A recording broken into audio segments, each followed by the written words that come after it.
Banana Slam Jam. Hello. Greetings, sir. How you doing? Doing alright? Doing good? What was your MMR again? Uh, Divine 1, like 4.6-ish. Okay, 4.6K session. Okay, cool, man. What did we talk about last week to refresh myself from your perspective and as well as any viewers watching? Okay, so the offlane and the offlane role. We talked about quite a lot, for sure. Early items, and one of the biggest things was simply thinking about what I'm doing next, what items to pick and why. And then working around big ultimates, like Night Stalker Ultimate, trying to use that, just a casual rotation, things like that. Mostly that, I I remember the would say. session now. Like you gave me that brief description, and I think the major thing is from what you're telling me. Have you noticed anything different in the last week? Have you gotten the chance to play a lot? What's your Yeah, initial impressions? yeah, I've played a lot more. Been home from work with everything going on, so been able to play a lot more. Been trying to actively think in every game about where I am and what I'm doing there. Definitely some changes. I did go up a little bit, not very much, but definitely I'm on an upward trend now. It's kind of stagnating just at Divine 1. Okay, I mean, Um, I'd almost not be surprised if you lost MMR in the immediate short term, just because mhm. sometimes when you throw in a wrench in the equation, even if the wrench is meant to fix some things, it sometimes just temporarily throws things off. But yeah, no, so that's good to hear. Do you have any questions from what we talked about, or something new that's come up recently, or are we just going for another update here? Mm, I guess just real quick, your thoughts on buying less. I know it's a very recent trend, but buying less regen items like Tango and just going for a couple rings of regen, that kind of like. Do you have any thoughts on that? Yeah. So I've had I've played about 15 games this patch, maybe 20.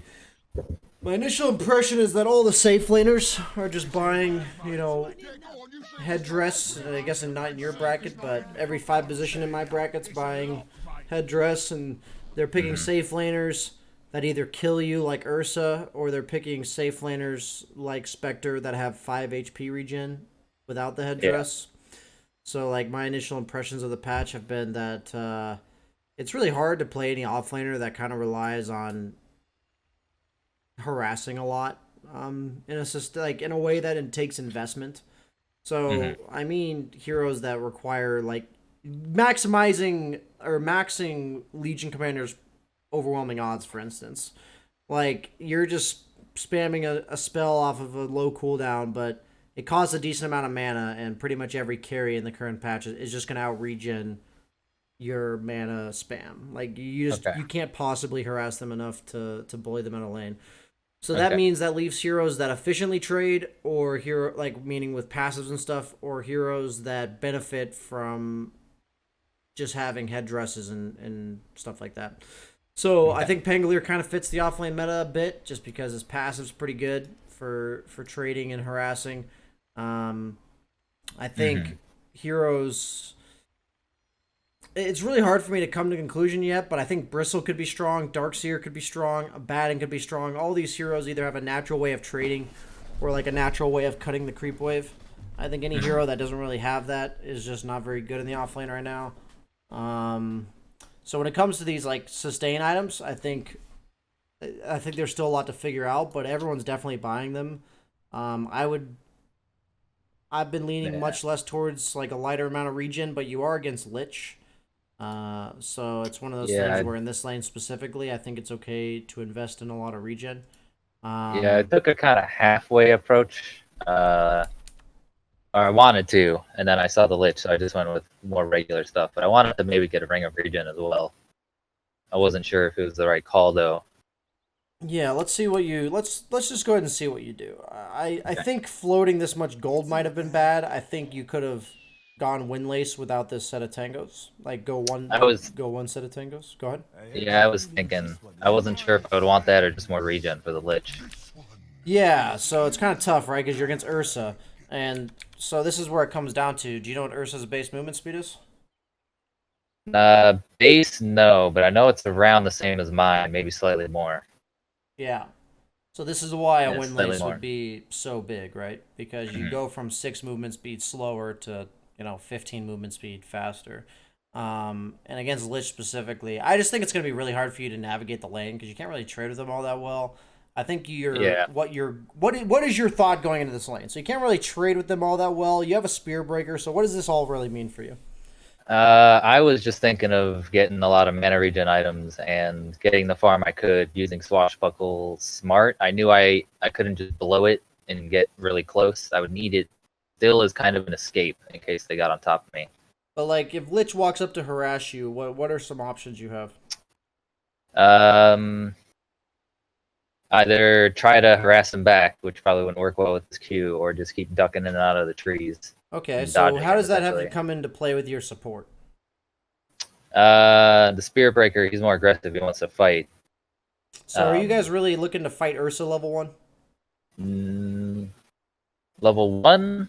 Yeah. No, probably not. Okay, but if I'll, when you get like level 2 or 3, could you maybe fight the Ursa?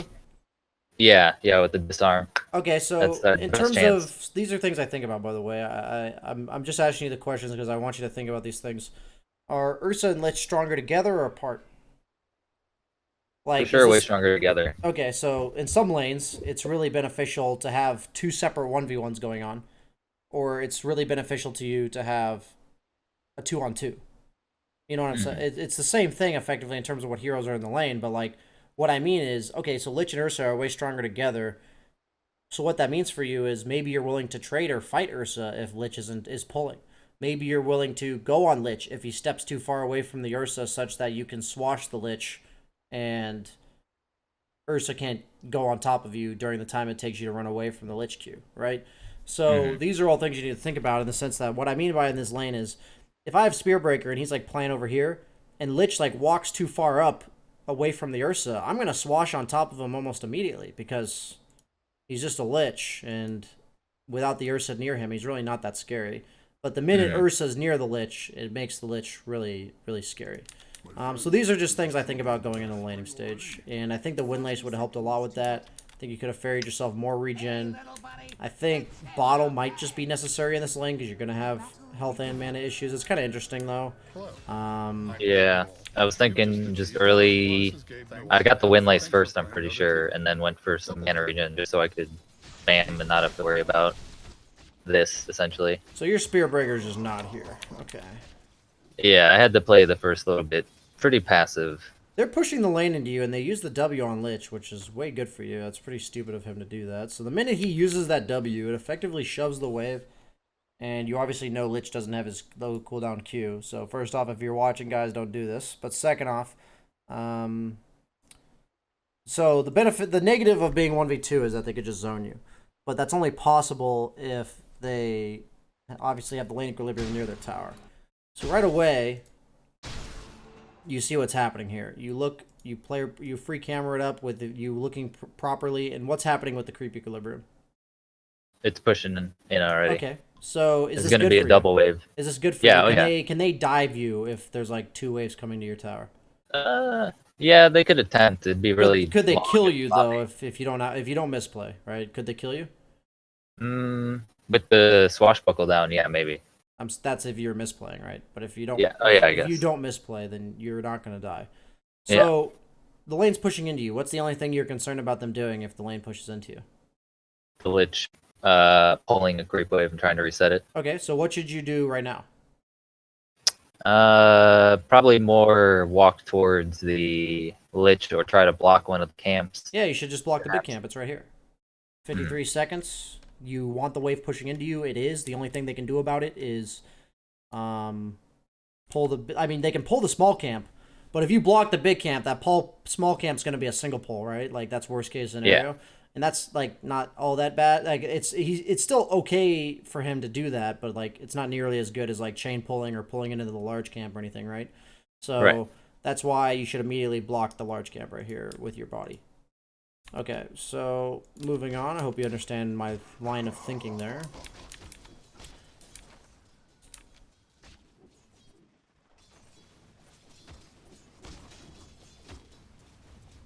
Spearbreaker's kind enough to come back and soak your XP. Very nice one. Look at what they did. Crazy. Wouldn't that have been nice to have prevented somehow? Okay. Dire's courier has been killed.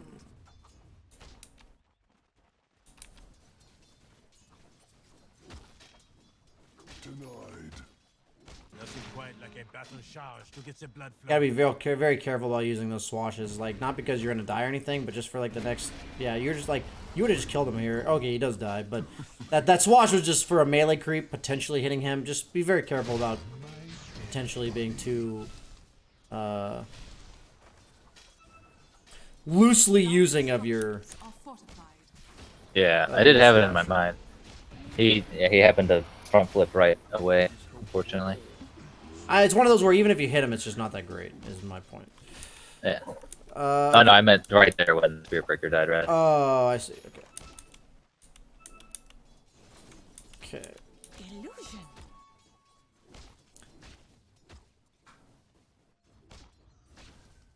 Illusion.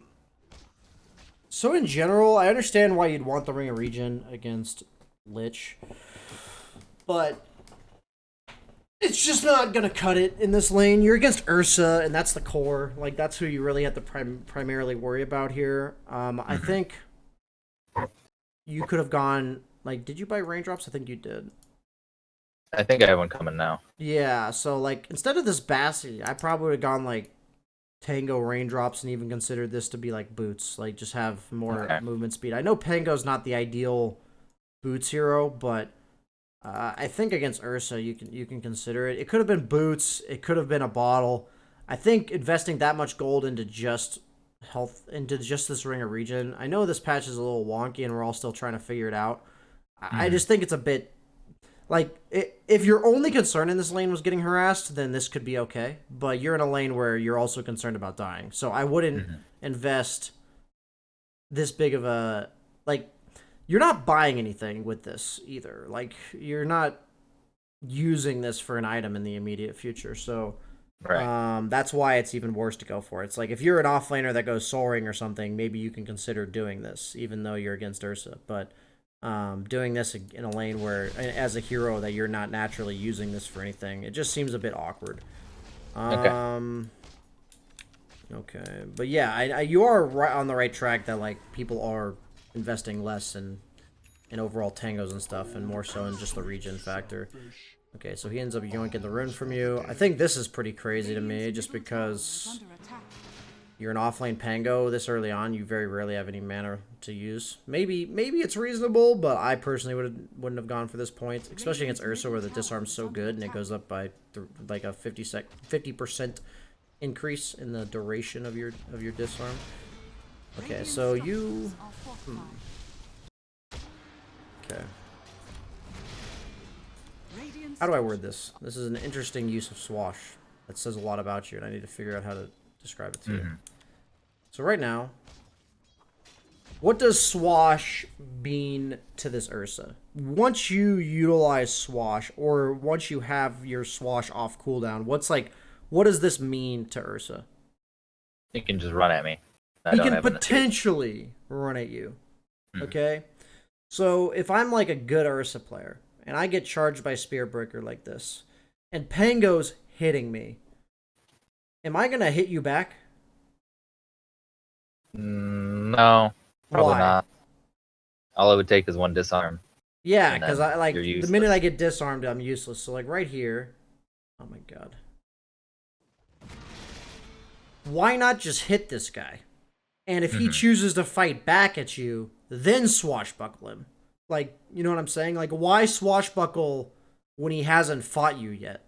Like, right now is a perfect example that I see in your bracket where people utilize spells to harass when all it takes is just right-clicking the guy. And so what you're effectively doing is you're just being inefficient with your mana usage, as well as the fact that by using your swash the way you did just now, what if the guy fought you where you'd right-clicked him 4 times, then you get the disarm, and then you swash through him aggressively? You know what I mean? Like, then, like, imagine the potential. This guy's just gonna die, right? You're right. So it's the way of thinking about how your ability impacts your opponent laner. And if you think to yourself that if I have this ability, he can't do shit, like he's not going to go on me, then you only use that ability when you absolutely have to, whether or not it's being really aggressive, whether or not the fight's over. What I mean is, like, if you disarm him and he's running away and then he reaches tower range, maybe then you can use Swashbuckle. Maybe you just don't use it at all and you save the mana. You know, like, the point is you used it here before he committed onto you and before you were already right-clicking. It's kind of like using Slark Pounce to pounce a guy that you're already hitting. It's like, why? Like, why not wait till the guy starts running away and then pounce him? Because that effectively means the whole time that he was standing still, he was technically leashed because he wasn't moving, you know? So it seems very basic like that, but this is, it's comes down to thinking about what your spell means to the opponent and how it affects the trading in the lane and all that kind of stuff. Because if you think about it that way, it's like, you know, you would have had Swash right there. I think the point in your W is showing itself to be really bad since you had no mana to cast Swash there. I think the extra disarm duration when you went on him would have been nice. The extra minus armor, all those things. Your Slark has a 0-2-3 build. What's wrong with people? Moving on. Okay, so you guys are going here. Are you aware of how Swashbuckle works? I did this in my last replay analysis. Yeah, if you go through him, you get an extra hit. Okay, so you can do it, you're just not. So just think about it from now on. Don't let it get to you. Yeah, a lot of these I was a bit unsure of, so I didn't want to fully just dive right in. How many times have you played? Oh, you're a gold tier Pango. Okay. Not as much recently. Okay, so these are so it's a Lightly little, rusty. gotcha. Yeah. Radiant's middle tower is under attack. Dire's top tower. Same thing here. So Ursa just respawned. What do you think he's gonna do when you do this? Right? So what you could do is, knowing that your Q is not enough damage to finish the range creep like this, I mean, if you proc, it's usually gonna finish it, but either way, why not walk up, hit this once, and then swashbuckle back? You know, because you know he's respawning and he's gonna run at you because you swashed. So you have to think about, like, because I'm going to swash, what's he going to do? He's going to run at you, like, obviously. So you have to plan accordingly. And you use your swash plus W onto the creep wave when Ursa was respawning, so he's going to be here. And then you're going to get ran at. And you may say, like, you know, I didn't die or anything. Well, this is a lot of health to take, and then you have to use another swash just to get away. And now what? You know, like, that feels really awkward. So it's just, you effectively doubled the mana cost of your swash, and you took, you know, 300 damage because of it. So just little things that add up when it comes to the use of your spells. So you are level 6, you went for the bottle. This is kind of showing, I think the Ring of Regen's kind of just, not doing much. yeah, I was going to say not doing much. So you end up having to use roll defensively. I guess we can rewind. I've been harping on your... Okay, you saved that. Every time I buy a Ring of Regen, I lock it, by the way. I need to. It's happened in the last. Or I maybe lock the 3 or so lock games. the windlace. I lock the windlace. Because you pretty much the windlace never gets built into anything. Yeah, I mean that was just a bad use of swash, so Yeah. end up having to pay the price, whatever. You know what you did wrong there. Okay. Four-man shield is quite nice. I think headdress is really bad because you're not building anything with it. Like you effectively gave yourself 0.5 regen for 150 gold, and I mean Pangolier doesn't really play with his team very often at this point in the game, so it really just once again boils down to your items, right? Like I think you bought this headdress because you invested in the Ring of Regen, but once again, like if you're buying a headdress upgrade from a Ring of Regen, it should never be like if you're buying a wand from an upgrade to a stick, it should never be because, oh, I bought the stick, I'm buying this wand. That's just not how Dota works. Like if you need the difference between the two items, you go for it. Like if you're going for a pipe, or you're going for a Helm of the Dominator, or you are going to be playing with the team a lot in the near future, maybe consider going for a headdress. But you're a Pangolier. You're not really going to play with the team all that much. Like compared to the percentage of time you're playing, you're just not going to be around your teammates all that much. And all this did was give you 0.5 health regen for 150 gold. That's not very efficient. shadows. Okay.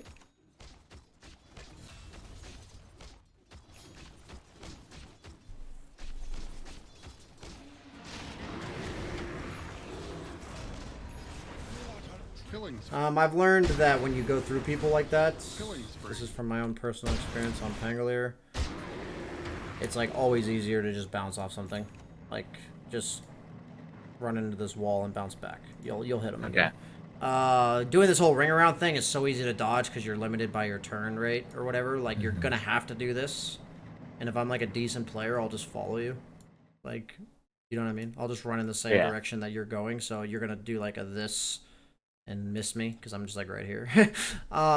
So it's not punishable for you to just bounce off this wall. It's gonna like delay you catching him up a bit, but it doesn't even matter that much because this guy ulted, so it's okay if you take a bit longer to catch him. I think all of this is showing with your skill build, the times you've had to use Swash extra, the time you had to use your Rolling Thunder extra.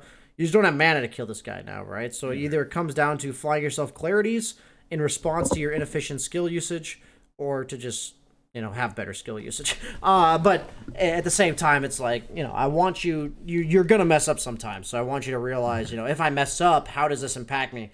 Should I be less aggressive because of it, or should I give myself more regen? Every game's a bit different, but like all inefficiencies do in regards to you means that you lost something. Whether or not it's you lost some gold because you had to invest in some more regen, whether or not you lost some more health, whether or not you lost aggression for the next, you know, 40 seconds or whatever, whatever.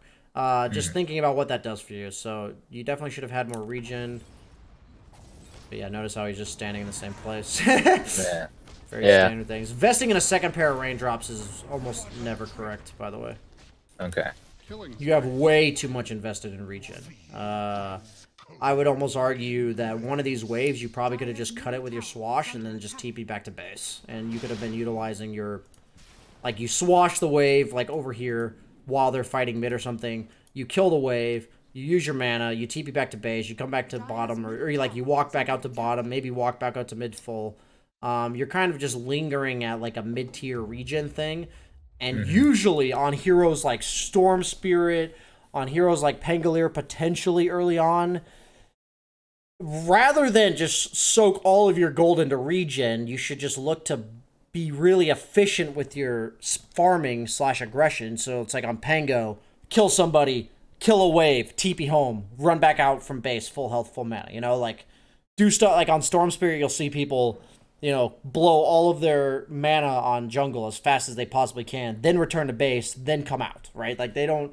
Okay. Rather than trying to jungle slightly slower in order to match their regen, certain heroes are just better, or like certain scenarios, it's just better to all out your health and mana pool and then go to base. And I think in this type of game, because you're against a hero like Ursa, you want to be topped off as often as possible, and you also want to be able to be aggressive anytime you have your ultimates. And so you're kind of just like trying to have enough mana and health to get your ultimate, or like to have the proper level of aggression. And the only way to really know that you're in a scenario like one I've just listed is that you've tried to invest as much as you can into regen and it just isn't cutting it. Like it just ain't working. So that's when you have to think to yourself that that's the situation happening and then what you can do about it. So I'm just bringing to your attention that this type of situation occurs. This is one of them, but I'm more so looking for you to, you know, recognize what's happening in the future before it's happening rather than after, so you don't invest all these items in the region. Okay, so let's... Okay, nice. You bounced off something. Cool. Very nice kill. Pango pretty much always wants to play bottom unless nobody else can play top in terms of the dead lane. He's actually a decent dead lane farmer in most games, but I think in this game you're one of the main sources of aggression, so you want to be in the fight. I think Pangolier might just be really good as an offlaner because he's good against the Troll Warlords, the Ursas. Not necessarily in lane, but in game he's pretty damn solid. Okay. So we make an aggressive play. Once again, we're having this regen issue, but we do bottle up.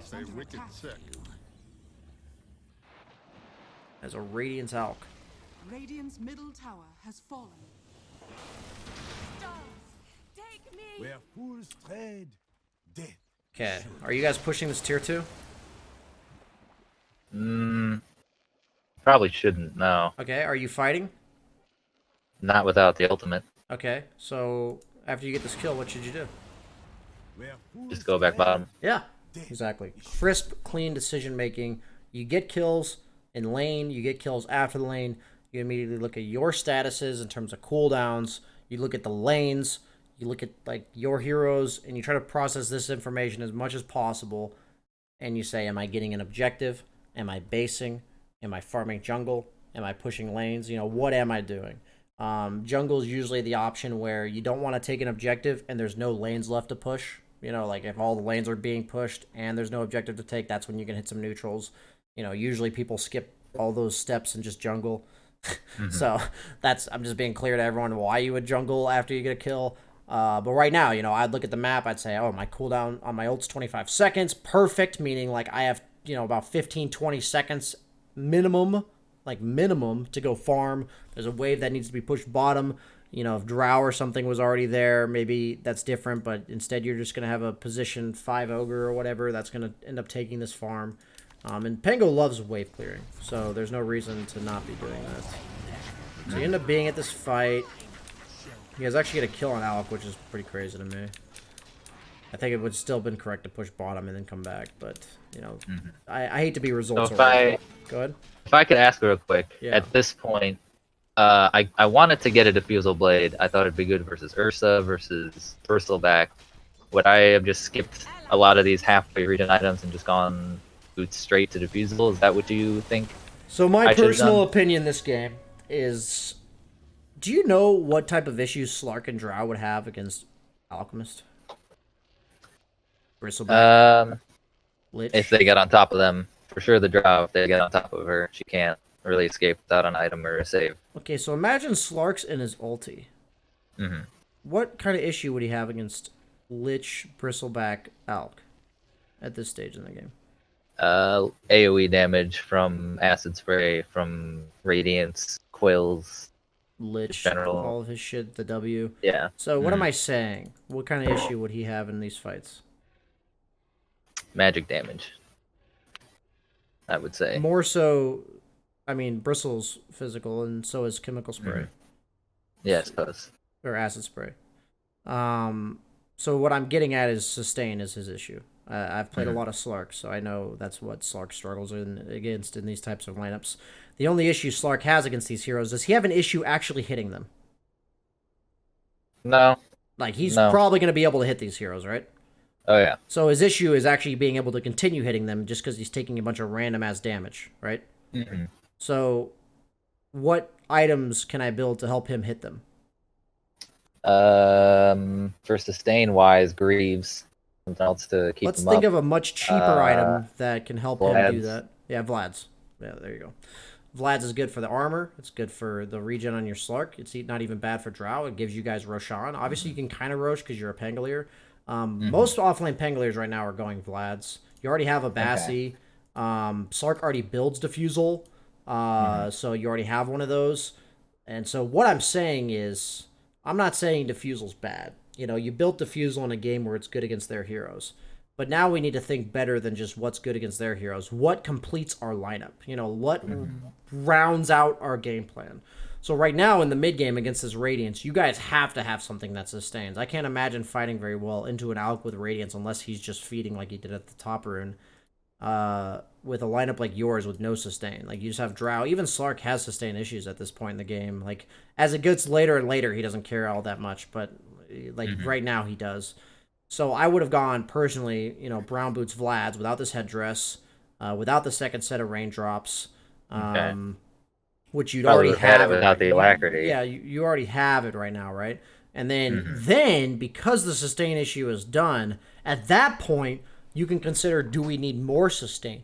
Do we need another Diffusal? Do we need... Like, at that point, I think a Diffusal could be reasonable. I also think a pipe could be reasonable because of this Radiance and everything. But, like, that's one of those things where you have to get to that point first. Like, let's address the sustain issue, timings thing. That's, like, a pretty high-level concept to recognize yourself. Okay, you're going to have all this AoE damage for Slark and Drow.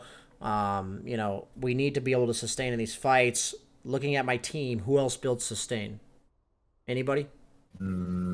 Maybe the Spirit Breaker. That's a 4 position that doesn't farm.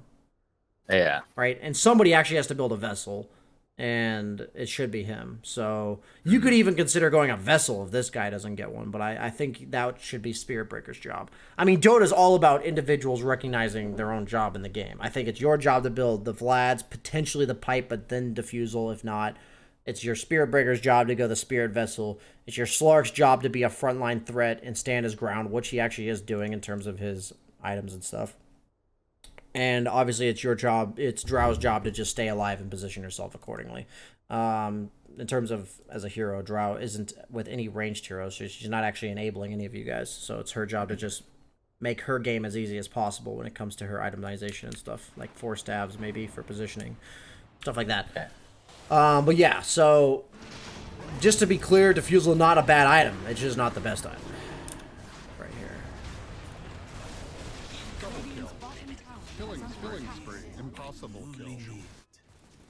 Yeah, so, I mean, that's like a perfect fight to show. Like, Vlad's would have been pretty nice. Even for you, when you swash, you lifesteal off of like 3 different units. It's pretty nice. So you guys end up killing a Bristle who's completely ham, but that's okay. If he wants to kill himself, that's fine. Alchemist going for a BKB.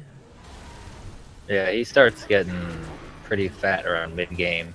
Takes a few good fights and random pickoffs to bring it back. Radiant's middle tower is under attack.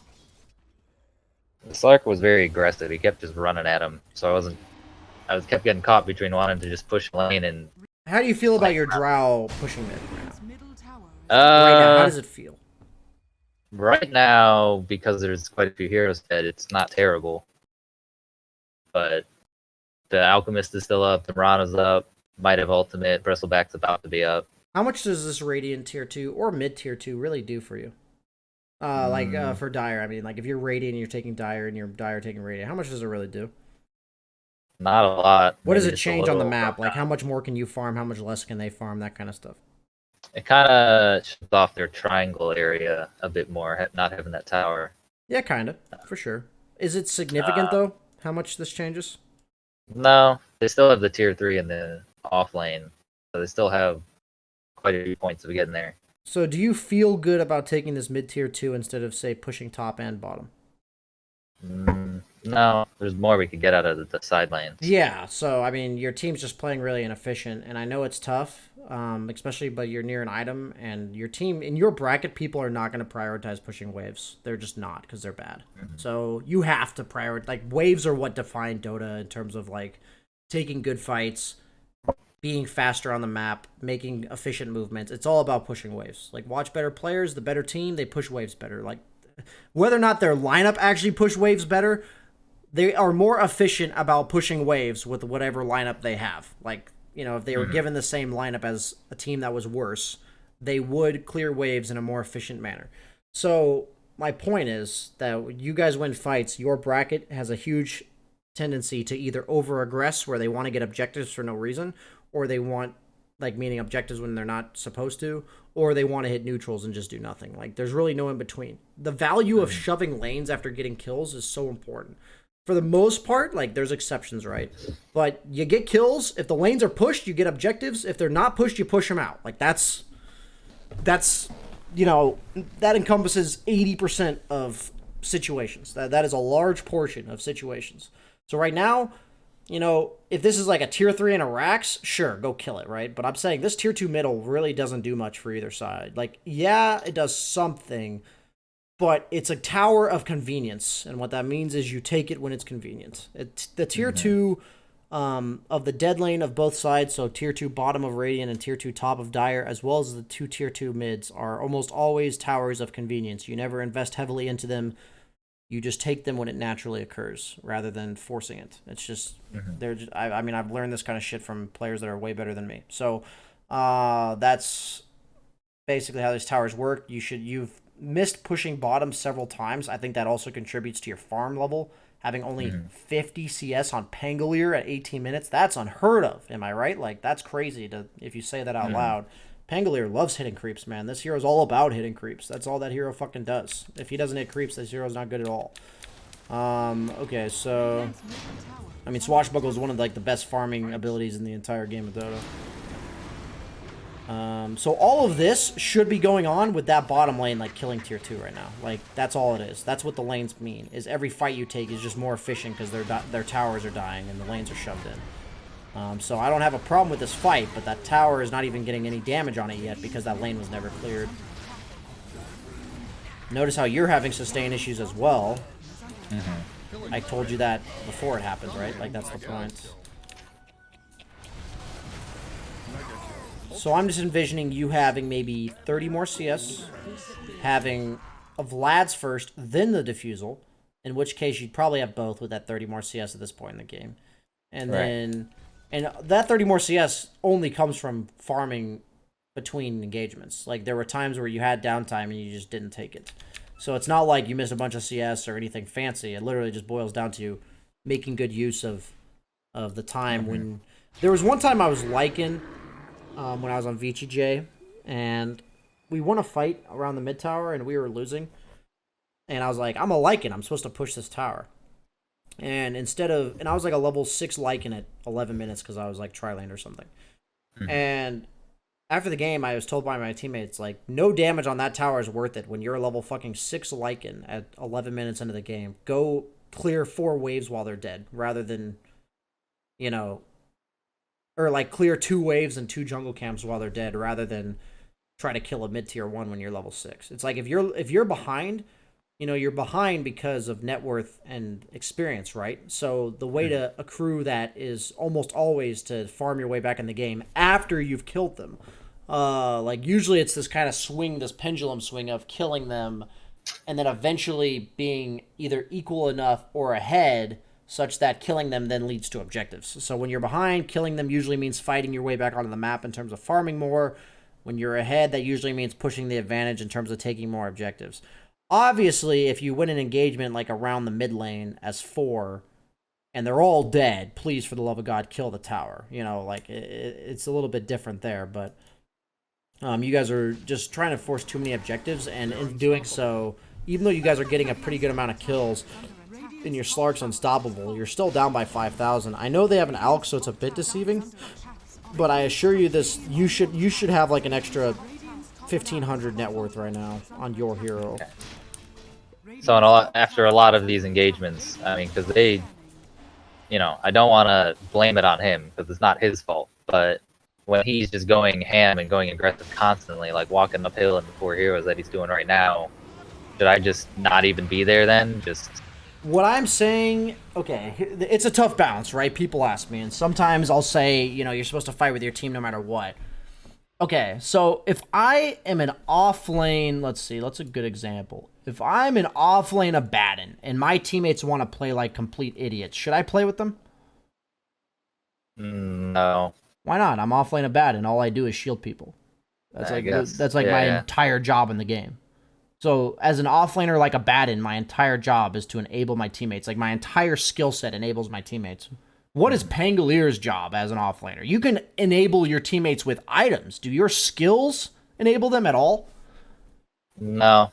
Like, your skills are purely effective based on yourself, right? Like, meaning you buff up your own skills. So, like, it's kind of like a hero like Slark. His skills don't benefit his teammates at all.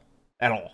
So that's why he's only ever played as a carry, because nothing he could ever do would make his skills benefit his teammates in any way. Like, they just don't. One of them is like a catch spell that also helps him get away. One saves himself, one buffs himself up, and one makes himself more elusive. Like, that's what they do. You know, like, that's what his skills do. So the point is, like, on Slark, it's almost always your job to consider yourself first with items. On Pangolier, since he's an offlaner, you're kind of in this mid-tier where it's your job as an offlaner with items to consider your teammates. But first and foremost, these items have to not ruin your game, meaning, like, don't go Vlad's on a hero that it just makes no fucking sense to go Vlad's on. Pangolier actually really enjoys Vlad's because it gives him mana regen, it gives him sustain to stay around the map, it gives him, like, he can swashbuckle back to full. He pretty much, as long as he has, like, a clarity running, he will never run out of mana and health with Vlad. So it's, like, actually a pretty nice item for farming on Pangolier as, like, an offlaner. But what I'm saying is your items can enable people, but your playstyle should not. Meaning that you need to take care of yourself as a hero like Pangolier. You need to. So like when your team's being stupid, if you know you're supposed to farm, because that's what this hero is supposed to do after you win a fight and there's no clear, easy tower to take, you need to be like, guys, I'm not mid, I'm clearing bottom. And if they choose to do anything without you, I'm sorry. You know, like the fact is they're just bad. But in the long run, it will benefit you to play the way your hero is supposed to play.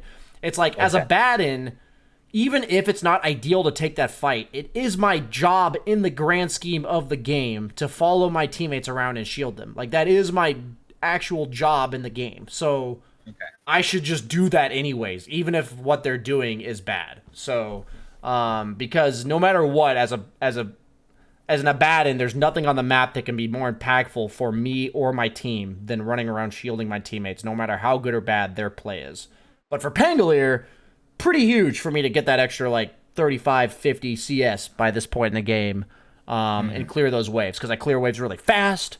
Not only, you don't even know. Maybe you could have shown up to these fights late, you know? Maybe you could have cleared an extra wave or two and been at these fights. You just don't know. I want you to start thinking, like, okay, this is a wave-clearing hero. If there's a wave that needs to be cleared, I'm going to go clear it. And then see what my potential is with how much mana I have. Do I need more clarities to show up to these fights? Am I close enough to show up to these fights? All that kind of stuff. 1 second. It's really hot in here.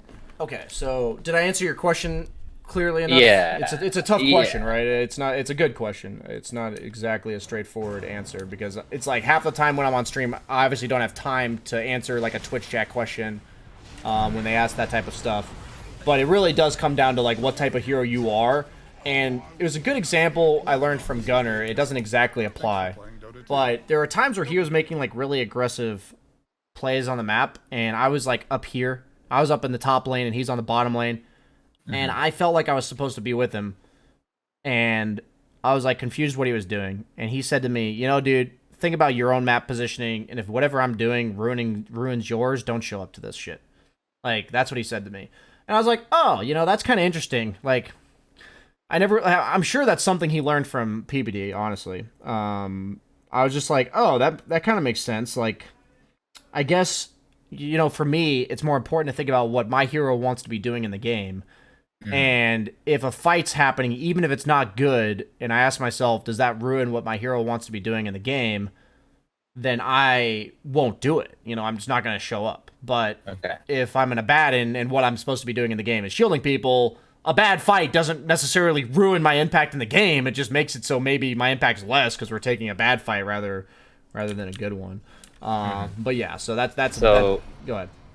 I was just gonna say, so for this fight, if you just go back a little bit, you know, I burn my roll, and pretty much once my ultimate's done, I should just like tell them I'm leaving. I don't have Once anything. you feel like whatever game you're playing, like meaning some games Pangolier without ultimate can be really impactful. Some games he's just squishy as fuck. Once you feel like your impact on this fight is over, that's up to you to make that judgment call every single game. You should immediately think to yourself, where can I clear waves and farm and stuff? I think this TP is really bad. I think you're wanting to set up. So right now, here's what's happening. You guys are pressuring mid. Okay. They have Aegis, right? They're strong. Yeah. So do you guys have to fight them at this tier 2? Do you have to? No. No. So if they're really strong and they're pushing your base, what are your two choices? Try to defend or push elsewhere. Yes. So how do you determine which one's correct? I would say kind of based on my team and their team's positioning. My team is super spread out, so if I were to try to defend solo, I'd just die. So there's a lot of factors, okay? So I just wanted to hear your initial opinion. I think your like impression's reasonable. But I'm just gonna name some, okay? How much pressure is being applied on the map? You know, are you guys pressuring tier 3s like your Slark is, or are you just pushing out waves near your own tier 2s? Is the base defense necessary? Meaning, like, are you defending a Rax? Are you defending a tier 2? Are you how fast is the opponent going to kill it? So, like, if we don't show up immediately or, like, preemptively, are they just going to shred our base? Like, sometimes if you don't show up there, by the time they walk high ground, your base is going to just be gone. You know, how much are we getting on the map while they're doing whatever they're doing? Meaning, like, how much farm are we actually accruing in the meantime? All of these things added up together, you know, make an equation of deciding whether or not you're supposed to contest. So I see that they're taking a tier 2. They don't really have that heavy of a push lineup, meaning if they walk high ground, you could easily just reactionarily TP to them walking high ground on Pangolier specifically. You were already at a wave that was like going to get pushed out. So you're going to have this wave pushed into their tier 3. You're going to have this wave that eventually is going to push into their tier 3. And you're going to get some farm off of it. And you're like, you know, floating 2,000 gold. So why not get some farm, right? The point is that all these things combined with my idea of what it takes or reasons why you should defend your own base results in me saying this is a bad TP. And I hope you can understand why I came to that conclusion. In this one, I'm more so emphasizing.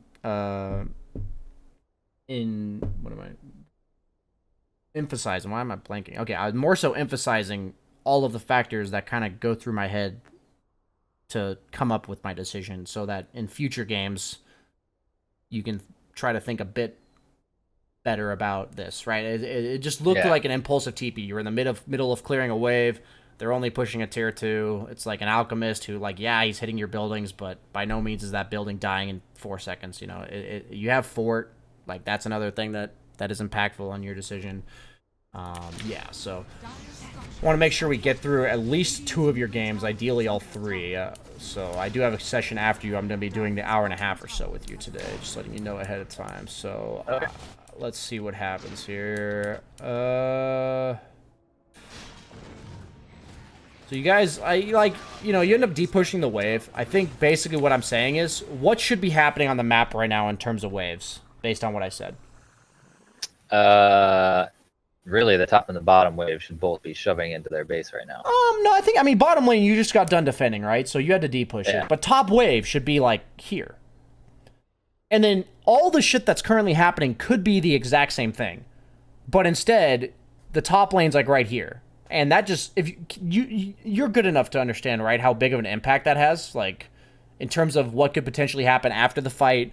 Like, what, if you guys win, maybe you're pushing racks. Right now, if you win, you ain't getting shit, because like all 3 lanes are lose, and it's if you kind lose, of insurance, because they can't do anything. Exactly, right? So like that's how important wave clearing is, not because that wave's going to directly lead to something every single time, but the exact same fight should occur regardless of the waves, but the result of the fight, winning or losing, is going to be much better for you, no matter what. Like, the loss will be less negative, and the win will be more positive. That's what lane clearing does.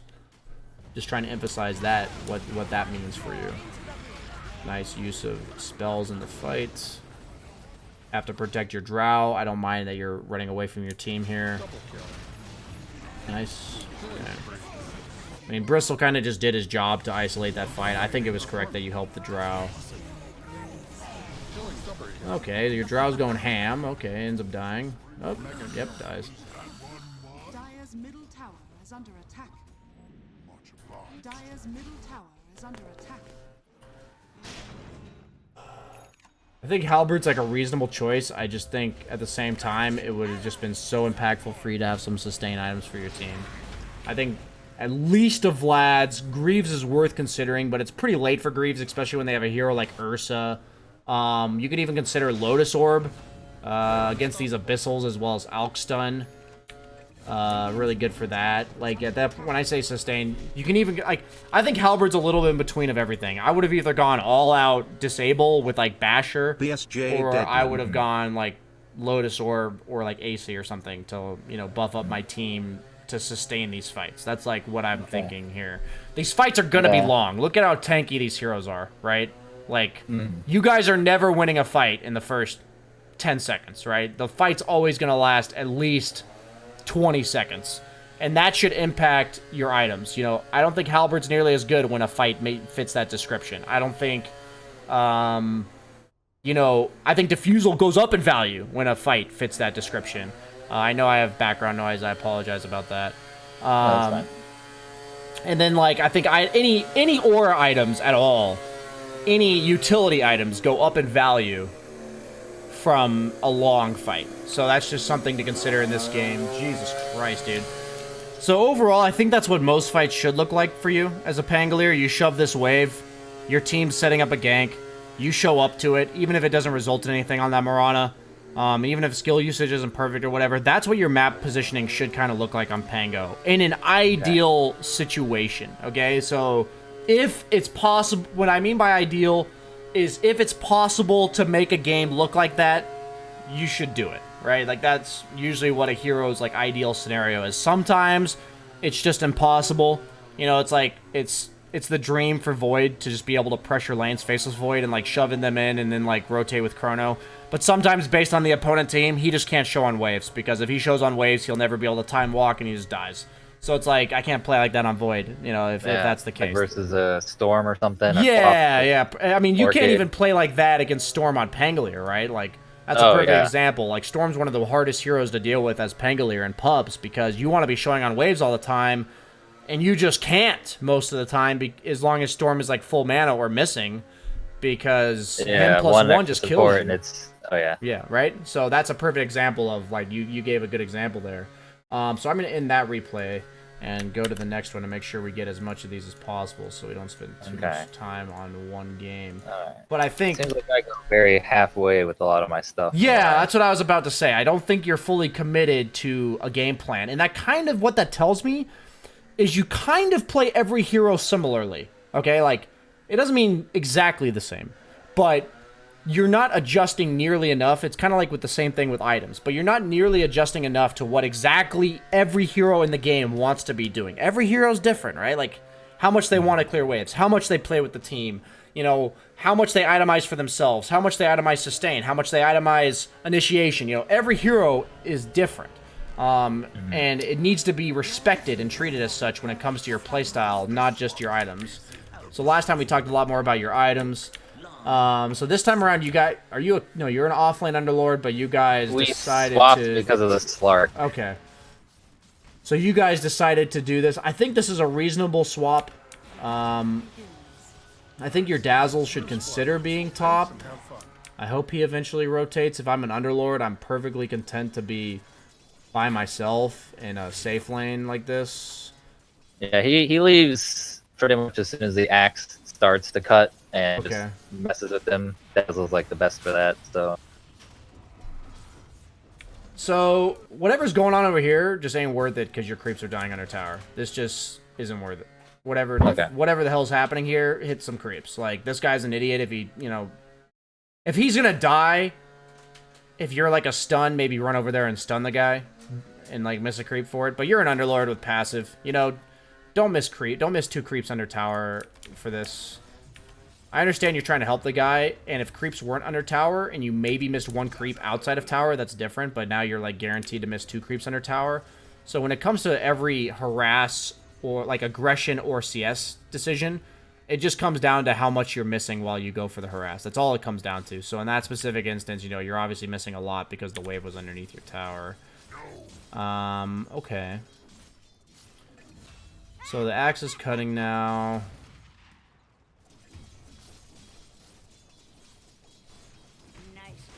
My biggest issue so far is I haven't seen you use your Firestorm at all.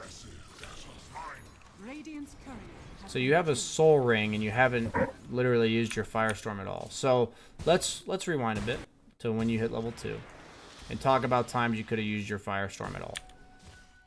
So the main thing is, you know, you have 1 mana regen. So every second you don't use a mana point, you're effectively wasting mana. I think it's reasonable that you went for your I think it's reasonable that you went for your passive level 1 because you're against or you're in your own safe lane, so you're probably going to get level 2 pretty reliably.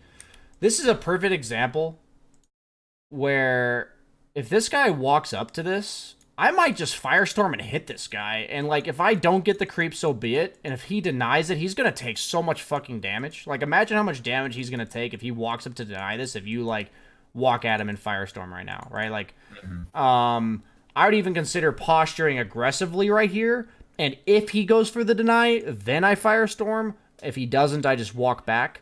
So you do posture aggressively, I would hit the fuck out of him right now. Like, what is he doing? You hit for 112 damage. This guy has 2 armor and he's ranged, right? Like, this guy's this guy's high. This guy's actually crazy. Like, if you really think about it, the fact that he's going for this deny. I guarantee you, in my own bracket, and it's something to consider, whenever it's the last range creep in the wave, people are all, and there's no other creeps alive, and there's enemy creeps alive, which in this case, there's 3 of your own. Almost every good player will look to be aggressive when they're killing the opponent range creep. Because the guy fights you, you have 3 creeps hitting him when he has 0, so he's going to be forced to run away. The whole time he's running away, you're just hitting him, right? So, like, all that is a beneficial trade for you. So if you are a hero that does damage, like a remotely decent amount of damage in a lane where you're even or ahead, and some idiot goes for this deny on the range creep, don't give a shit about that creep and just fucking hit him 5 times. Like, actually just make him regret the 400 health he just lost to deny you a range creep. Like, that's what happens is the guy's gonna do that twice, and he's either dead or no health, and then you win the lane. Like, it's all about deciding, you know. Obviously, I'm not saying give opponents the range creep in order to harass them, but you see how far out of position this guy is, right?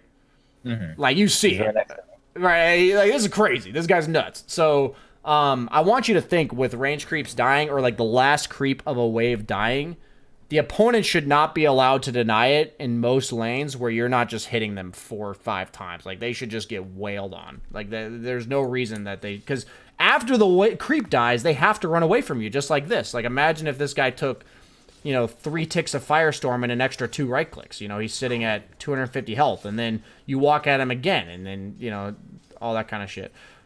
Based on your mana, I would not have gone first item Soul Ring. So what's your issue in this lane right now? What are you trying to do, and what's stopping you from doing it? Just trying to right click creeps, and the only issue I have is him just clicking me. Okay. So what are you also doing? You're not just right clicking creeps, you're also right clicking him, right? Yeah. So what's the issue right now? I can't catch up to him. Probably move speed. Yeah. So what should you buy right now? Boots. Boots. Notice the thought process I come to. What's happening in this lane? I have full mana. Why am I going first item Soul Ring? I'm not saying this is every lane of Underlord, but in this specific lane, I'm just trying to right click. Like, what am I trying to accomplish? I'm just trying to right click this guy. Firestorm really isn't that great against ranged heroes, right? Because the goal is you can place it on top of the creeps and just control the wave, because some melee hero can't walk into range because they're eating the Firestorm.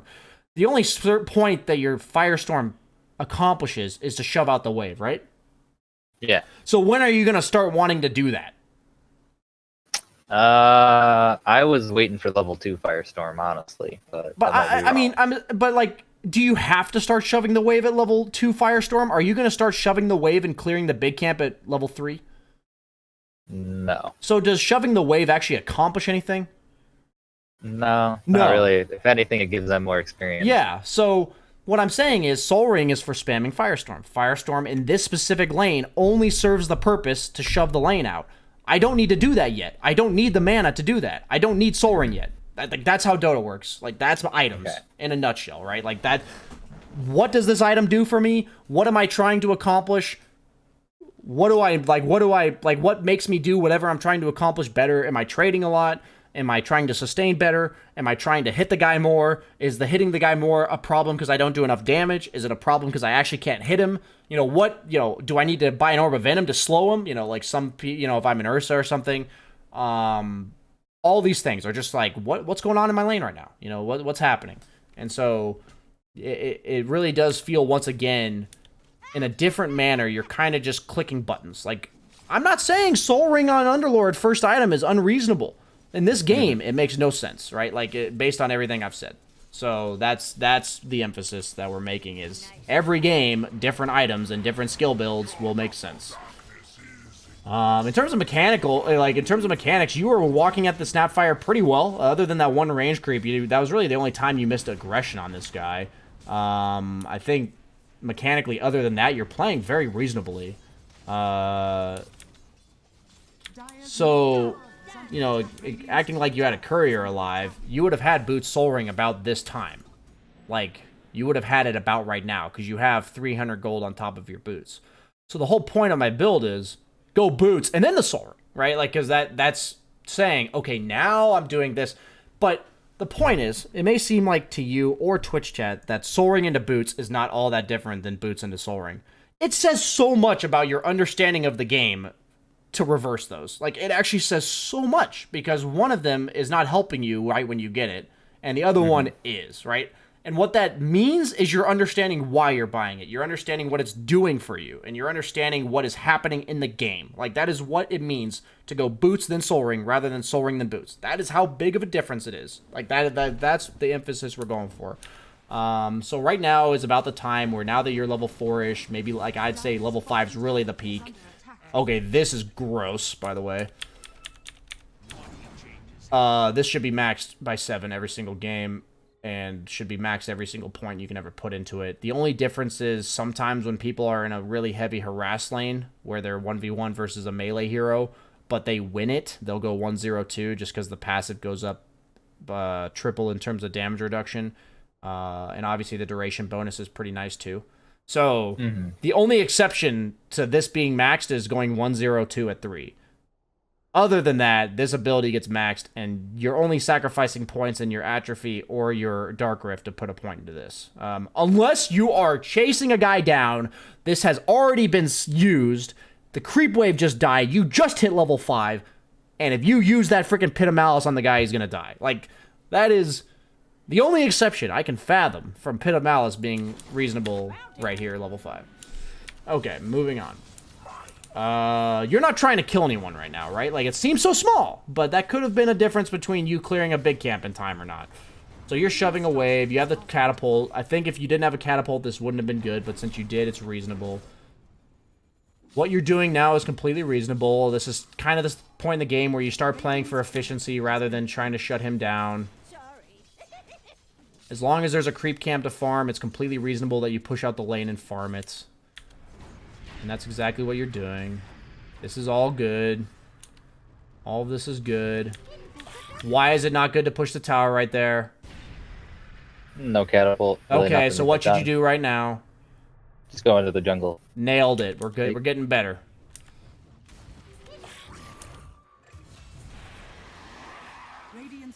I hate to break it to you, buddy. You're an underlord. Don't TP to gank somebody. Yeah. I really didn't want to, but they kept... I mean, if they're pinging you, man, fuck it, just mute it. I don't know what else to say. It's like, it's really hard, right? I'm not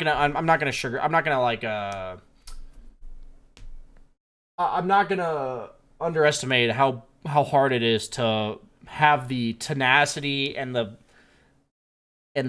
conviction to just say, hey, I know what my hero does, and I'm gonna do it, you know? But if you try to stick to that, and you have teammates that are just... Once you start getting to my bracket, and there's, like, really fucking good players where I'm, like, you know, some rank 5 guys telling me to do something, and I don't necessarily think I should, but you know what? I'll give them the benefit of the doubt and go for it. It's like, that's a little bit different. At your bracket, it's... If we're coming to these coaching sessions and we're getting you to think critically about the game, guess how many people in your bracket think critically about the game of Dota? Probably very few. So, if any. So, if we can get ourselves to start thinking critically about Dota, if we feel like we are, and it doesn't line up with somebody on our team and they're pinging us, you just gotta mute them, right? Like, if you know for a fact that day you are putting in critical thought to being better at the game of Dota, and you are in the 4K, 5K, even maybe 6K bracket, 80% of those guys are not thinking critically about the game of Dota. So let's just, you know, I know you guys end up getting a kill somehow, but I'm almost shocked you did. I feel like that could have been literally the exact same thing with you walking from here rather than TPing. Yeah. So at the same time, you know, chat would probably say, hey, you got some kills. Like, what do you mean, BSJ? I mean, the kills ended up happening where you would have been anyway, so... I'm more so like, hey, you just missed a creep wave and a half and a creep in I think 2 big camps. I think you would have cleared one before 8 and before 9 there. Okay, so back to what we're doing. You flew yourself a mech with no clarities. Oh, God, a little late on the realization here. I think your item build is reasonable. Your drow wants bottom, apparently, so you pushed out mid. That's reasonable. Your SF walk back mid, so you walk top. That's reasonable. I think it's your job to defend waves. So if it's your job on your team as an Underlord, would you agree he's a really good D pusher? Oh yeah. So if it's your job to defend waves, when do you not defend waves? I guess when there's no waves to be defended. Yeah, or you think somebody else can do it just fine. You know, like if SF's a farming mid hero and he wants to clear mid, I personally don't think he should be mid. But if the guy insists on being mid, then let him have it. I personally think you could have continuously cleared mid over and over again until like the opponent rotated somewhere else, and then maybe look to rotate top as well. But I think him defending mid is strictly worse than you for the exact reason that is occurring right now. Okay. So you end up TPing mid, but then walking back top. This was the kind of the mentality I wanted you to have. Play mid, and then if there's a reason that allows you to leave, leave. Double kill. So that worked out well, and I'm explaining to you why I think that worked out well. Against their team specifically, I would have 100% leveled my ult, because I could play up really aggressively on their towers, and if they commit 3 heroes, I just ulti. So, right now, if I walk up to their tower and one guy walks at me, what am I going to do? Just walk away. Okay. If Slark walks at me and Puck Lion instantly TP, what's going to happen to me? Oh, I'm dead. Okay, so what happens if I have my ultimate and that exact scenario occurs? Just use it immediately. Yeah, so that's how we come to the conclusion on items earlier. That's how we come to the conclusion whether or not we level our ultimate. Does our ultimate actually change the way we can play the game? I think it does. So I think you should level it, right? Like, that's... And then once it's on cooldown, are you allowed to walk up to towers anymore? No. No, right? So, like, that's how Dota works. You level skills based on whether or not you need them. You play the game based on what your cooldowns are, all these things. If you took the Firestorm talent, I'm going to fucking... God, what is wrong with people? Dude, your Firestorm one-shots creep waves. Let's be very clear. It one-shots creep waves. What is Underlord's only weakness as a hero? Other than not having catch, which this kind of contributes to. Slow. He's slow. I had somebody else sign up for a replay analysis, and they freaking leveled the 18 Firestorm damage. In terms of hero damage, what is the majority of your damage on heroes? Right click. From this spell specifically, Firestorm that I'm mousing over. Oh, the burn damage. The burn damage, right? So this 18 damage on heroes doesn't do shit. Does it do anything to creep waves? No, the ability one-shots creep waves. Like, I mean, does it quite? No, but like, it's gonna clear the creep wave. Maybe you'll miss, 5 CS throughout the course of this game in terms of the damage itself. But imagine how much CS you're missing because you're moving somewhere. Let's see. You have boots for 15% movement speed. And your agility is giving you... So you have 17 approximately % movement speed. So this talent is 35 movement speed. You have 345. So 35 is like a tenth. So you're just moving 10% faster on the map. Everywhere. Like literally everywhere. And the only limitation on Underlord's impact on anything is how fast he gets there. That's his only impact. Like that is his only limitation. So... That I'm just gonna, highlight that one real hard. This is like a 0% talent ever level thing. So wait, what happened there? Why did we die? Because we didn't have Volt or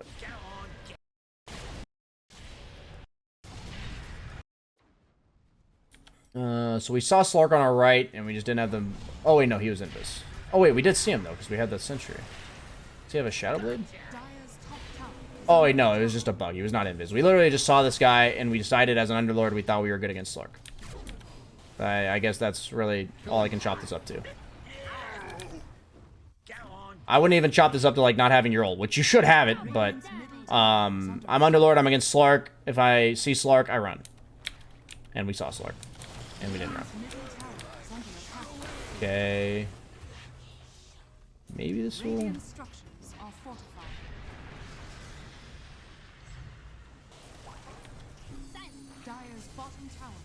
So your Drow's consistently playing bottom, which is a bit odd, but that's kind of glued you to the top half of the map, which is fine. You're adjusting accordingly. I would only hope you know that Underlord's a great dead lane farmer, so if nobody else is farming it, perfect lane for you to farm. Okay, so you're pushing it in. okay. Radiant's bottom If you had your ultimate, I would love you hitting this tier 2 right now. Dominating, I guess. Double kill. Okay. Radiant's bottom So I think I would have done the exact same thing in terms of showing up to the fight, but I would have just like TP'd to this tier 1 from like after hitting their tier 2 top. You can't hit their tier 2 because you don't have your ult, but you know that's you know, bottom tower is under attack. I'm more so concerned that you don't have your ult. Radiant structures under attack. Dire are scanning. So you walk to top. This is killing is great for Dota 2. Yeah, all this is reasonable. You're pretty much playing these carry type offlaners in the sense that they want to clear waves and then show up to fights. Eventually, you're going to be a frontliner for your team when it comes to tower pushes, just like this. But in the grand scheme of like non-fighting, A dominating performance. you're going to be clearing waves. So the only reason I would really ever go to top is because I want to create pressure. And even if your team's is kind of playing bottom, I think you're actually hurting your team by continuously running top here. Your top wave's already pushed. You're not really creating any pressure, and you're just such an incredible hero for relieving pressure. Like, you're just so good at that. And so at this point in the game, I'm thinking it's 1930. You know, we just got a kill. Mid lane's already pushed in. It's not going to need to be pushed for another 15 seconds. Venge is already pushing top. Outposts are coming up in 30 seconds. So I want to get one of these two outposts. If I go top and my team goes bottom, that leaves a 6-second window where my ult is channeling that they could, you know, just destroy us. But if I walk with my team to this outpost, we're getting it. So all these factors that I'm just laying out for you on the table lead to me saying you're supposed to go to this bottom outpost with your team and either potentially push this tower afterwards, depending on what the opponent shows on the other part of the map. Because you have your get out of jail free card, I think it's okay to go push this tower. If you didn't have your ultimate, I probably would not push this tower. It's such a dangerous tower. But after you get this objective, we can then decide from there. But it's always about what's the next objective, what's the next thing to do on the map. There's a lot of times I catch myself in my games where I'm like, holy shit, why am I bottom? Why am I top? And that should have been one of those scenarios for you. You know, like, what were you doing top? Should have just gone bottom. And my point is that all these things can be recognized if you're looking for the right stuff. So what I've been trying to lay out for you in my thought process is what you can be looking out for these types of triggers. Pretty much every time I win or lose a fight, I look at the timer. I think that's a really good habit to get into, because I guarantee if you check the time and you see it's 19:30, you'll probably consider outposts. Like, you're a good enough player to know, you know, outposts are coming up.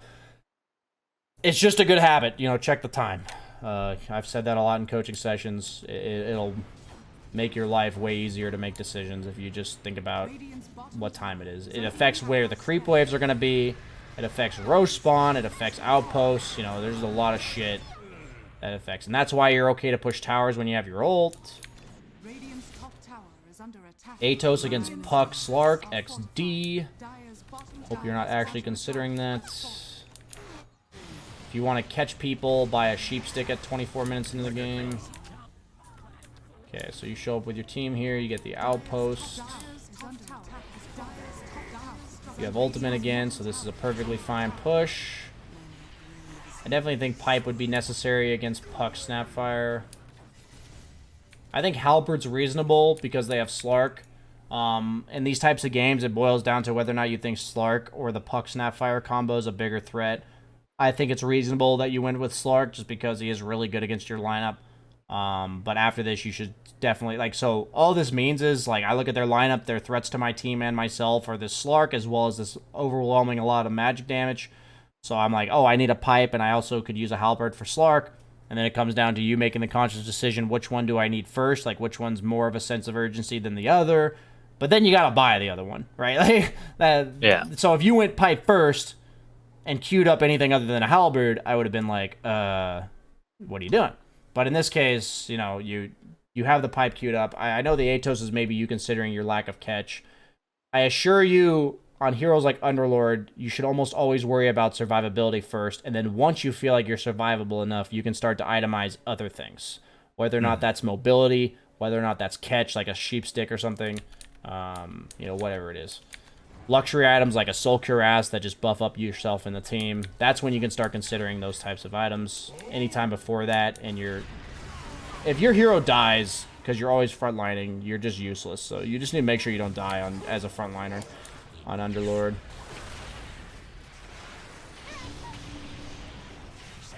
Wow. Dominating performance. Okay, Puck went down. Yeah, definitely should have just ulted instead of tried to TP scroll. I think that's something.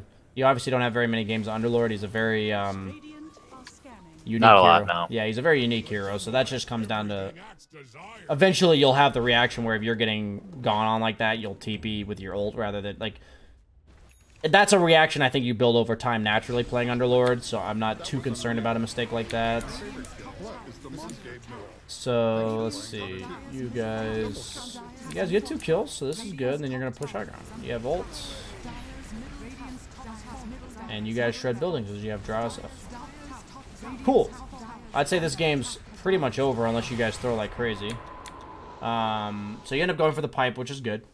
And so we have about 15 minutes before I have to go to my other session. So let's make sure we get your Mars replay. Is there any other question you have about that Underlord game? I mean, no, it's just I can kind of see it's like a not I guess a fundamental like item knowledge that I don't know if I'm not thinking about it enough or if I'm thinking about the wrong things, but it seems to be a very common thread. I think in Dota the thing that people just don't realize how important it is self-awareness. Mm-hmm. What am I gonna die to? What am I trying to do right now? What are my issues right now? You know, like, what am I good at? You know, is my hero a dead lane farmer? Is it an aggressive farmer? Am I a hero that's supposed to play alone? Am I a hero that's supposed to play with my team? Like, these are all the questions that have to be answered accurately in order to itemize properly. And most people just don't think like that. It's like, I look at your lane against Snapfire, and within seconds, I see you actually playing it pretty well, like you're posturing aggressively every time a creep's coming out, but instead of hitting the guy when he goes for a deny at the times you should, you're not hitting him. So that's like a slight mess up there. But then you're trying to walk at him, and you're not able to hit him because he's just walking away from you. And I'm like, wow, he's trying to hit the guy. That's what he's supposed to be doing. How can he not recognize that that's what he's doing the right thing? So now buy the items that allow you to do what you're doing. You know, like the first thing is to have the confidence to know like what you should be doing. But the second step is to be like, what items allow me to do what I'm doing? You know, so it's like if there's no way that I could ever itemize to hit that guy, like say he's just like a range support that's like 350, like a coddle or something, then by all means you're not going to itemize to hit that guy. But you know, it's a Snapfire with the same movement speed you had. Hit the guy, you know, and you want to hit that guy. What can I do to hit that guy? If you ask yourself, what can I want to hit this guy, but I can't. If you ask yourself that question and there's just no answer, then you're like, okay, well, shit, you know. It's like, I want to push towers, but I just can't. Like, or I have to kill this guy first, or I need this item first, or I need this ability first. Then guess what? You're going to get that item, ability, or whatever as soon as possible, and then you're going to go kill towers, right? It's like in your game, it's like I would hope you would realize you can hit towers if you have your ult. Like, if you have your ult, you can go hit the tower. That's what I'm hoping you would realize in that last game. I don't know if you don't think about that kind of stuff. You're not considering pushing towers. But all of these things I'm telling you to consider. Pushing towers, how you die, how you live, who you kill, who you should be behind. These are things that apply every single game, right? Like, it's not like on Underlord specifically. All it means is that they apply differently to every hero. It's like if I'm an Underlord and my team has catch problems, meaning we can't kill anybody, very rarely is it my job to solve that. Like, very rarely, because that's just not what Underlord does. But if you were like 9th pick in the draft and your team can't kill shit because you have no stuns and you chose Underlord, what's the problem here? There's still no catch. That you chose Underlord. That's the problem. You know, you'll get into the game and be like, guys, we have no stuns. So usually you look at the guy that last picked and be like, dude, you can just look at our fucking heroes and see that we have no stuns. What do you think was going to happen? 20 minutes into the game. So, like the other day, I had a guy second pick Ember Spirit. Dubu picked second pick Ember Spirit against me. And my I had already picked, and my support picks Spearbreaker, and my core picks, like, Huskar. Guess how many times the 4-position Ember Spirit died that game? Too many. We had Spearbreaker Huskar. Oh, I'm sorry. I thought it was on your team. No. Probably a lot. Against Just getting chased Spearbreaker Huskar, as the heroes that are supposed to kill things, against an Ember Spirit, how many times did the Ember Spirit die?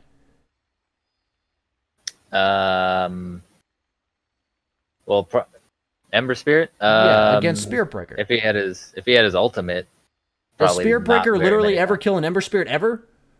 He has like No, 4 ways to not- dodge charge. He can chains the guy, he can slide a fist, he can remnant away. Like, he literally never dies in the history of Dota to a Spearbreaker if the Ember Spirit's not a potato. Like, he's just never gonna die. So, the whole game, we had a 4-position Ember on the opponent team clearing waves that we couldn't kill. And my team's like, guys, can we stop farming and fight? And I'm like, dude, we can't fight because there's a 4-position Ember Spirit clearing all our waves and we can't kill the guy. And I'm like, just look at our fucking heroes. I literally complained in the draft saying, I can't believe this guy picked Spearbreaker into Ember Spirit. I was like, shit, I'd already picked my hero, so I can't do anything about it. And it's just like, my point is, sometimes it's in the game, it's your job to itemize and adjust your play to address the other heroes.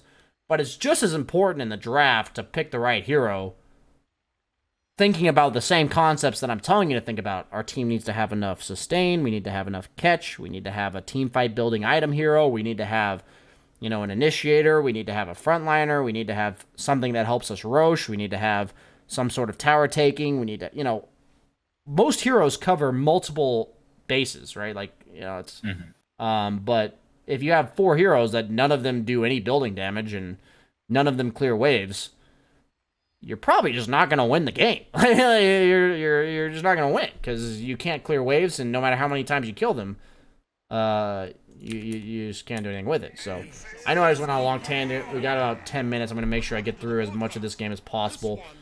You're against Weaver or Razor. Not a huge fan of this. There's just no such thing as sustain against Weaver Razor. I would buy Ring of Protection 100% against Weaver, and I would buy Windlace against Razor. So one of those two is in your lane, and I would have been fine with either of those items over this.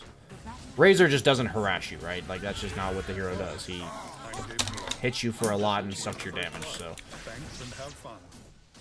Let's see. I personally, since I'm gauging whether or not I'm against Razor, I don't think I really need a salve because I'm going to get poked down by Disruptor. Here's how I think about it. I'm against Disruptor as support, so he's going to harass me consistently, right? He's going to push Q on you a lot. So I probably go 2 sets of Tangos. I don't really want to go close to Razor. Every time he links me, I'm going to have to spear, which means I'm going to have to use a lot of mana early on in this lane. So I'm thinking I probably want 2 sets of Tangos, Quelling Blade, at least a Mango or 2, and then look to buy whatever items I need from there, right? But that's how I go into this lane. I'm like, okay, I'm going to get consistently harassed by Disruptor, trying to avoid this Razor, but if he links me, I'm going to have to do this, and then play the lane. But I'm going to buy items according to what I have to do there. And the problem is, you know, you've already speared the guy appropriately, but now you have no mana. So once again, boils down to items. Okay. Like this time, he links you and gets the full damage on you. You do buy the Windlace, which is reasonable.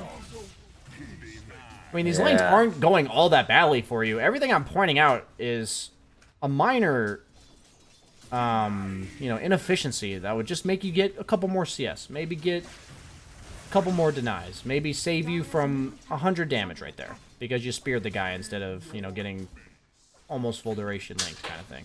It's all just little things that add up, and if there's a player that's doing all of these little things and you're not, they're just going to win the lane. Like, and then you're going to be in a much more difficult spot to win the game. Okay, so I probably wouldn't use my W to harass Disruptor ever this lane, unless we're trying to kill him. It's just mana that you can't afford to use, based on everything I just talked about. Good spear for CS there. This is good. Picking on Disruptor when he's away from Razor is really good. Okay. Hey, you locked your boots, Pog. It was after anyway. Nice play. Nice play. That's all great. Like, against these heroes like Ursa and Razor, you want to pick on the support when he's alone, and it's really important that you do that. Because you got to remember, the strength of support is often dictated by where his core is and what his core is. So think about that close. You did it really well this game. So it's just something to consider. Maybe you've considered it before since you're doing it really well here. Maybe you just kind of got lucky. Whatever it is, as long as it's brought to your attention, it's good. Because you're clearly doing it well already. So maybe you could even do it better now it's brought to your attention. Okay. Oh, you got glimpse. I was like, what happened there? Good kill attempt. Didn't work out, but it's a good try.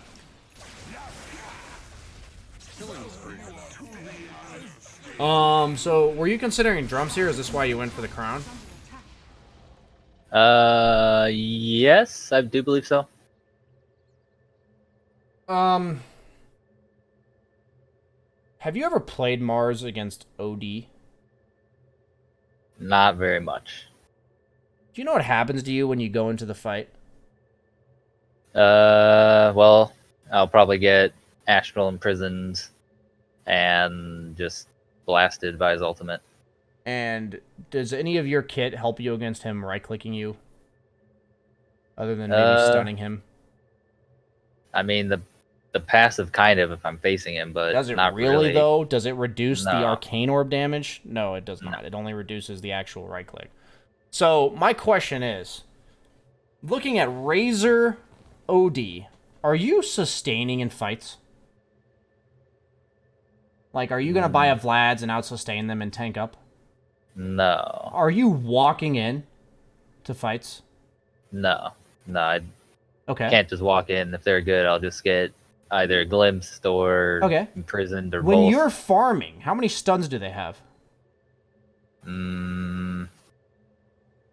No stuns. Okay. Just soft. So Just soft as crowd of right control. now, if Disruptor doesn't Q you from Fog, if you have a blink, how do they kill you?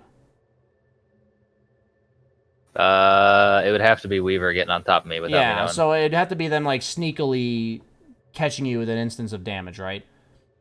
And then even then, you might be able to spear that guy and get away. Maybe even then, right? So, all things considered, with what I just said, what item should you go? First item. Blink. Okay, cool. So I know I gave it a little way there, but you're never walking into fucking fights. After you blink into the fight, what's gonna happen to you? I'll probably get comboed. But Okay. at least I got my stuff off. Okay, so the blink allows you to do what? Does it really allow you to team fight that well? It allows you to allows me team to catch fight, but someone. you're gonna blink in and die, right? Like that's what's gonna happen. Yeah. So what do Yeah, you it need allows me after to you catch buy a someone. blink? Probably BKB. Okay. So then after you buy blink BKB, what can you consider? I mean, depends on what I need, I guess. Yeah, anything the Maybe- team might need. You could buy maybe a Yeah. Vlad's for sustained late game. You could buy a Halberd. You could buy, you know, Pipe, a Deso if you want some damage. You could buy a pipe. You could buy anything else. But before you have blink BKB, is this game playable? No. Okay. Not the way I'd have to play it. Yeah. So that's why I'm bringing all this up to you. Drums, phase blink. This is a phase Soul Ring wand blink game. Like no question. You have no other choice. Like Vlad's does nothing for you in terms of like, yeah, it's a luxury item that lets you farm, but in fights you're just gonna be a potato, and like you have to go blink BKB this game. Like and it's like you're an offlaner, right? Who's tentatively the quote unquote aura builder. But if you build auras, you're just gonna die, and I'm sure your team would rather you actually stun people and hit your ultimate than provide auras. You know what I mean? Like as a Mars, they'd much rather you do that than the other option. So, that's how I think about Dota, and it's how you just need to start thinking about Dota. It's not. I don't need you to start thinking like, you know, me at my level. You know, we're not trying to get you to be top 100 NA, or in other words, Herald EU. We're trying to get you to be like 1,000 MMR higher. That's what we're trying to get from you. And so I don't want you to overwhelm yourself and realize, or like think to yourself that it's no good unless you think about this as much as I do. You just need to start thinking about it, and eventually over time the practice will make you better at this game. So you end up, like, I'm just going to tell you, without Blink, are you going to stun OD ever? No. Are you going to stun Weaver ever? No, not unless I catch him by surprise. Okay, like, who on your team's going to help you catch Weaver by surprise? What on your team stops Weaver from pushing W? RP. Or It's going to catch him by surprise? Like, even then, Well, no. couldn't he potentially react to that? RP has a cast animation. Right? Yeah, he could at least go invis. Yeah, the point is that until you get blinked, this shit just ain't happening. Like, it just ain't happening. And that's, like, really important. Like, the only time you're going to kill OD is when? Or Razor. Gank with support. Wouldn't it be them going on your team using Link on somebody else or Astral on somebody else and then you arenaing on top of them and killing them? Wouldn't that be the only way you kill them this entire game? Yeah. Right now? Yeah. So, Right what now, is your arena being used for? Defensively. So it's like as a you need to be ready to counter gank if one of them uses Astral or whatever. Or like Weaver goes in without time lapse, you know? Stuff like that. Or Necro's already ghost shouted and stuff, you know? And most importantly, you need to get this blink as soon as possible. Otherwise, you know, that's the state of the game right now. That state of the game changes once you get blink, right?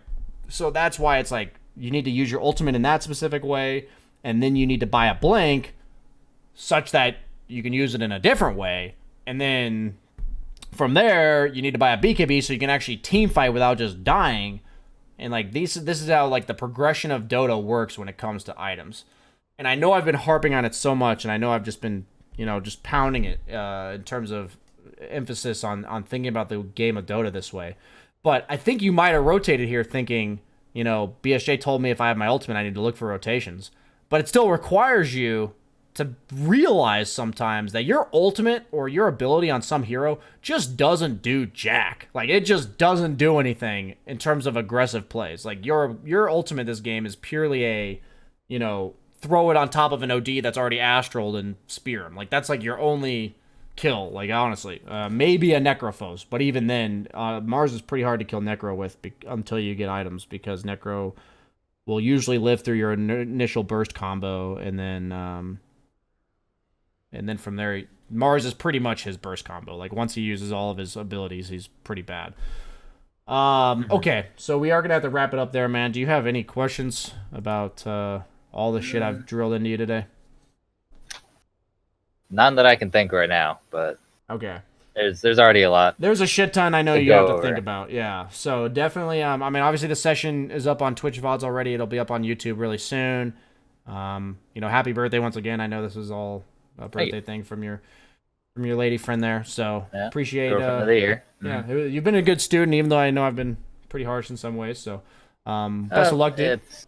It's kind of stuff I thought I needed to work on anyway. Yeah, there you go. Sometimes, like a lot of times, you just need somebody else to tell you, man. I know the feeling. Like, you're like, I could probably do this better, but it's probably fine. And then somebody else can recognize it after watching one game, and you're like, oh, well, I guess it really is that bad. So, okay, man. Thanks for signing up, and or I guess thanks to your girlfriend, and have a good one, man. Thank you. You too. I have my next coaching session starting almost immediately, guys. It is just hot as fucking shit in here. One second.